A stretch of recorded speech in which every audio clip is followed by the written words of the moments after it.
Hi hello ಎಲ್ರಿಗೂ ನಮಸ್ಕಾರ. ಕರಾವಳಿ ಸ್ವಾದಕ್ಕೆ ಸ್ವಾಗತ.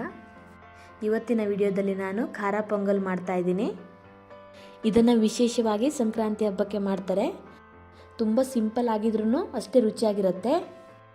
ಇದು ಬಿಸಿ ಬಿಸಿ ಇರುವಾಗ ತಿನ್ನಲಿಕ್ಕೆ ತುಂಬ ಚೆನ್ನಾಗಿರುತ್ತೆ. ಬನ್ನಿ ಯಾವ ರೀತಿ ಮಾಡೋದು ಅಂತ ನೋಡ್ಕೊಂಬರೋಣ.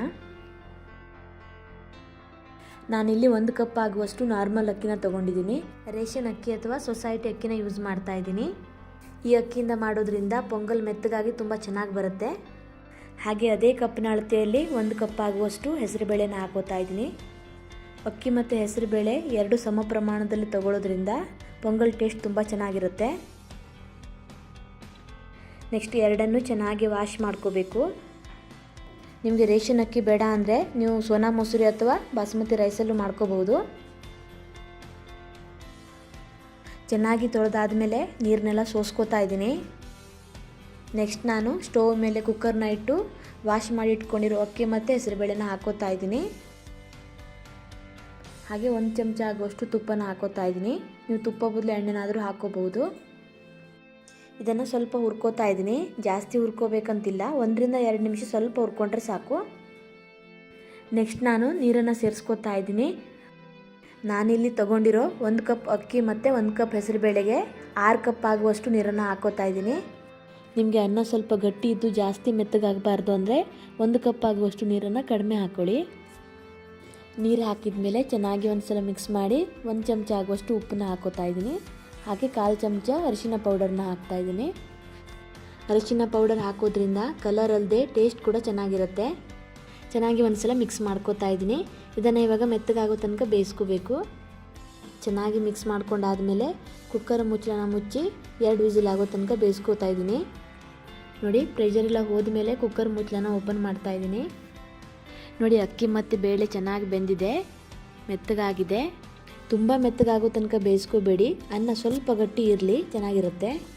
ನೆಕ್ಸ್ಟ್ ನಾನು ಇವಾಗ ಸ್ವಲ್ಪ ನೀರನ್ನು ಹಾಕಿ ತೆಳ್ಳಗೆ ಮಾಡ್ಕೋತಾ ಇದ್ದೀನಿ. ಇದು ತುಂಬ ಗಟ್ಟಿ ಇದೆ.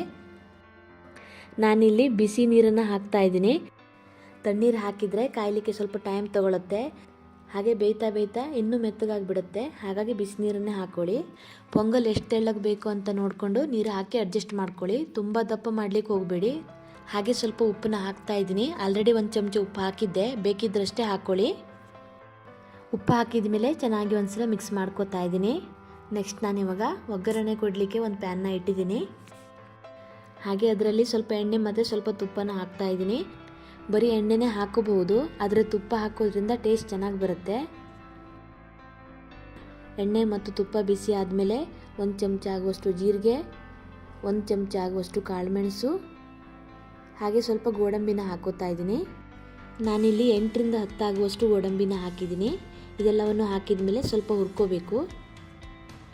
ಹಾಗೆ ಚಿಕ್ಕದಾಗಿ ಕಟ್ ಮಾಡಿರೋ ಸ್ವಲ್ಪ ಒಣ ಕೊಬ್ಬರಿ, ಸ್ವಲ್ಪ ಕರಿಬೇವು, 2 ಹಸಿಮೆಣಸಿನ್ಕಾಯಿನ ಹಾಕ್ತಾ ಇದ್ದೀನಿ.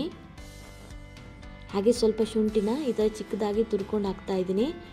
ಶುಂಠಿನ ಚಿಕ್ಕದಾಗಿ ಕಟ್ ಮಾಡಿ ಹಾಕೋ ಬದಲು ಈ ಥರ ತುರಿದು ಹಾಕಿದರೆ ಫ್ಲೇವರ್ ಚೆನ್ನಾಗಿ ಬಿಟ್ಕೊಳ್ಳುತ್ತೆ. ಹಾಗೆ ತಿನ್ನುವಾಗ ಬಾಯಿಗೂ ಕೂಡ ಸಿಗಲ್ಲ. ನಿಮಗೆ ಎಷ್ಟು ಖಾರ ಬೇಕು ಅಂತ ನೋಡಿಕೊಂಡು ಹಸಿಮೆಣಸಿನ್ಕಾಯಿನ ಹಾಕ್ಕೊಳ್ಳಿ. ಕಾಳು ಮೆಣಸೆಲ್ಲ ಹಾಕಿರೋದ್ರಿಂದ ಹಸಿಮೆಣಸಿನ್ಕಾಯಿನ ನೋಡ್ಕೊಂಡು ಸೇರಿಸ್ಕೊಳ್ಳಿ.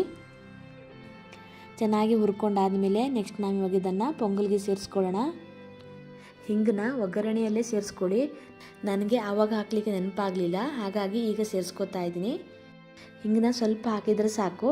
ಹಾಗೆ ಚಿಕ್ಕದಾಗಿ ಕಟ್ ಮಾಡಿರೋ ಸ್ವಲ್ಪ ಕೊತ್ತಂಬರಿ ಸೊಪ್ಪನ್ನ ಹಾಕೋತಾ ಇದ್ದೀನಿ. ಇದೆಲ್ಲವನ್ನು ಹಾಕಿದ ಮೇಲೆ ಚೆನ್ನಾಗಿ ಮಿಕ್ಸ್ ಮಾಡ್ಕೋಬೇಕು. ನಾವು ಹಾಕಿರೋ ಒಗ್ಗರಣೆ ಪೊಂಗಲ್ ಜೊತೆ ಚೆನ್ನಾಗಿ ಬೆರಿಬೇಕು. ಆ ರೀತಿ ಚೆನ್ನಾಗಿ ಮಿಕ್ಸ್ ಮಾಡ್ಕೋಬೇಕು. ನೆಕ್ಸ್ಟ್ ನಾನಿಲ್ಲಿ ಸ್ವಲ್ಪ ನಿಂಬೆ ರಸನ ಹಾಕೋತಾ ಇದ್ದೀನಿ. ನಿಂಬೆ ರಸ ಹಾಕಿದ ಮೇಲೆ ಚೆನ್ನಾಗಿ ಒಂದ್ಸಲ ಮಿಕ್ಸ್ ಮಾಡ್ಕೊಳ್ಳೋಣ. ನೋಡಿ, ಎಷ್ಟು ಸಿಂಪಲ್ ಆಗಿ ಈ ರೀತಿ ರುಚಿಯಾದ ಖಾರ ಪೊಂಗಲ್ನ ಮಾಡ್ಕೋಬಹುದು. ಇದು ಬಿಸಿ ಬಿಸಿ ಇರುವಾಗಲೇ ತಿನ್ನಲಿಕ್ಕೆ ತುಂಬ ಚೆನ್ನಾಗಿರುತ್ತೆ. ಇದರಲ್ಲಿ ಶುಂಠಿ ಮತ್ತು ಕಾಳುಮೆಣಸೆಲ್ಲ ಹಾಕಿರೋದ್ರಿಂದ ಬೇಗ ಜೀರ್ಣ ಆಗುತ್ತೆ. ಮಕ್ಕಳಿಗೆ ಇದು ಕೊಡೋದ್ರಿಂದ ಜೀರ್ಣಶಕ್ತಿ ಜಾಸ್ತಿ ಆಗಿ ಬೇಗ ಹಸಿವೆ ಆಗುತ್ತೆ. ನೋಡಿ, ಖಾರ ಪೊಂಗಲ್ ರೆಡಿಯಾಗಿದೆ. ನಾನಿವಾಗ ಸರ್ವ್ ಮಾಡ್ಕೋತಾ ಇದ್ದೀನಿ. ಇದನ್ನು ಹಾಗೆ ತಿನ್ಬಹುದು, ಇಲ್ಲ ಇದ್ರ ಜೊತೆ ಚಟ್ನಿ ಇದ್ರೂ ಚೆನ್ನಾಗಿರುತ್ತೆ. ನೋಡಿ, ಖಾರ ಪೊಂಗಲ್ ರೆಡಿಯಾಗಿದೆ. ನಿಮಗೇನಾದರೂ ಈ ವಿಡಿಯೋ ಇಷ್ಟ ಆದರೆ ಪ್ಲೀಸ್ ಲೈಕ್ ಮಾಡಿ, ಕಮೆಂಟ್ ಮಾಡಿ, ನಿಮ್ಮ ಫ್ರೆಂಡ್ಸ್ಗೆ ಫ್ಯಾಮಿಲಿಗೆಲ್ಲ ಶೇರ್ ಮಾಡಿ. ಸಬ್ಸ್ಕ್ರೈಬ್ ಮಾಡಲಿಕ್ಕೆ ಮರಿಬೇಡಿ. ಧನ್ಯವಾದಗಳು.